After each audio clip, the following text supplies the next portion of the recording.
All right, what is good, ladies and gentlemen, is the Mass Reviewer back again with another review, and today we are doing a review for The Naked Gun 2025. I finally managed to see the film, and yeah, let's just get into it, starting off with the characters. So, you have Frank Drebin Jr., played by Liam Neeson, replacing Leslie Nelson, and I think he does a good job. I think he does a very good job, pretty much encapsulating the same type of energy that Leslie Nelson brought to the role, and so I think that he is a good replacement.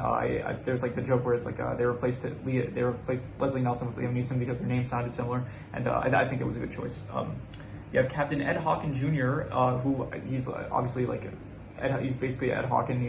Is his son, and I do think he's not really in this film. Like, he does kind of feel sidelined, and I know that Ed Hawken in the original trilogy, he also wasn't in it too much, but it still feels like I don't know, it just like he's good in the film the moments that he's in, but overall, like, he kind of still feels like he's not that big of a player in the film. So you have Pamela Anderson as Beth Davenport, and she is the love interest to Frank Drebin Jr., and I think that she's good. I think that she is probably about as good as the love interest from the original series. I think her name was just give me a second here. Her name was Jane. Her name was not Janice. For some reason I thought it was Janice. It was Jane. So she plays about as good as of a love interest, if not a bit better. So I think that yep, Pamela Anderson was good.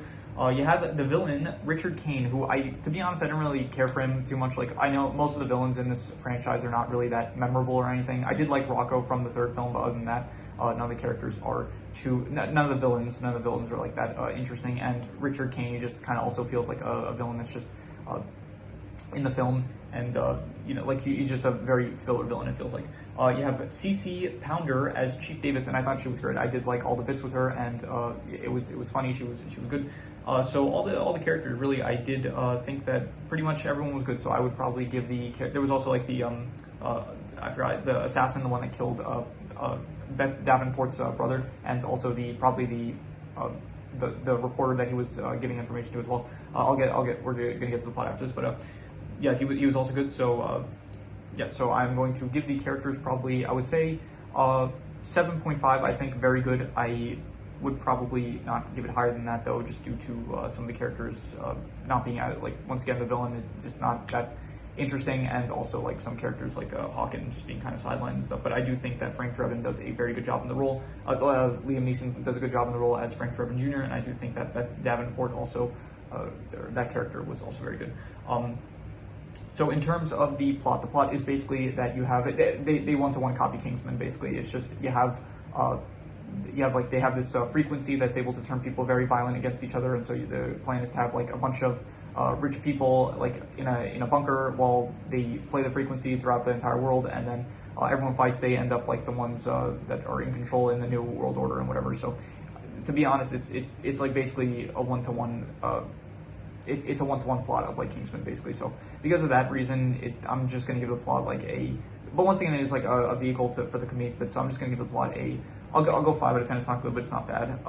It's mainly just like get to the comedic bits, which is pretty much all these films are like. That's the only purpose of the plot in these films. So in terms of the setting, this all takes place in L.A. and there was like the final area, the outside the wrestling arena. The WWFA, something like that. I forgot what it was called. Other than that, you do have it's pretty much just like same as the other films. It's just like different areas around LA, like some houses, some areas here and there. It's probably not as good as the last film with like the prison and stuff. And yeah, so I'm just gonna give the settings I'll go with like a 5.5. They were decent, but just really nothing much to discuss with them. In terms of the comedy, now this is the best part of the film, I would say, and I would give it probably a 9 out of 10. I would say that the comedy was incredible. I really I loved it. It was there were moments where I was just dying of laughter in the theater. It was just really just a good time with a lot of good jokes. There was the night vision goggle one. That was probably the best one in the entire film. There was the joke with where Frank Drebin Jr. is driving through he's driving, and then suddenly like there's a bunch of blues that gets in his car, then a bunch of bees, and then a frame for the car trapping him. Again, there's a recording where he's like watching back the recording while interrogating someone, and then it shows him like he eats a burrito, and then he has to go to the bathroom, so he has to like shoot his way. He has to like shoot a gun to like let himself into the bathroom. So that was good. There was the claw machine. There were a lot of good bits. They still have the same spoof style as all the previous movies, which is also good. So very much just incredible comedy. I liked it, and it was probably one of the funniest films that I've seen in a while. So in terms of the action is, once again, it's kind of, I don't really know why I put this as a separate category. It is supposed to be like, it is pretty much just a vehicle for the comedy. So I'm actually just gonna call it part of the comedy. So just the same 9 out of 10 for the comedy I'm gonna give to the action, because the action is just meant to be used for comedic bits. So in terms of the worst thing, I'm just gonna reuse the plot again, 5 out of 10, because just again, it's just they're copying Kingsman, and Kingsman did it better. So it's just, you know, again, it's just a vehicle for the comedy bits. So there's nothing really to say about the plot. So in terms of the best thing, I think the best thing, just once again, the comedy. It was a just incredible comedy, just a lot of great bits that I just love to see. Liam Neeson just did a great job in the role, and I was very funny, a lot of good bits, and just great job to the writers. So the jokes were very good. So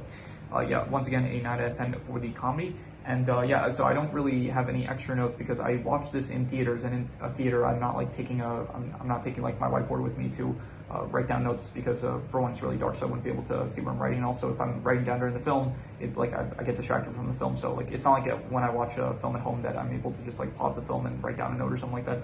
Or if I write a note quickly, and if I miss something, I can skip back. So yeah.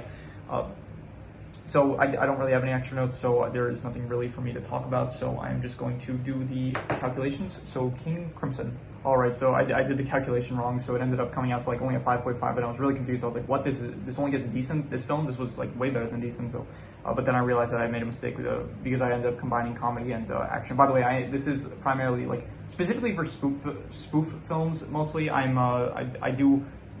add the comedy score twice, because I do think that the comedy score in a spoof film does hold like a lot more weight than just a regular movie. So anyway, it ends up coming out to an 8.5 or somewhere around that, 8.5 out of 10, which would be amazing. And I think I would probably, it might be the recency bias, but I think I would give it between an 8 to an 8.5, and I don't think I'm going to give it a solid 8.5. I'm just going to call it between an 8 to an 8.5. I thought it was between great and amazing. It might be the recency bias, but still, I am going to give that for now an 8 to an 8.5.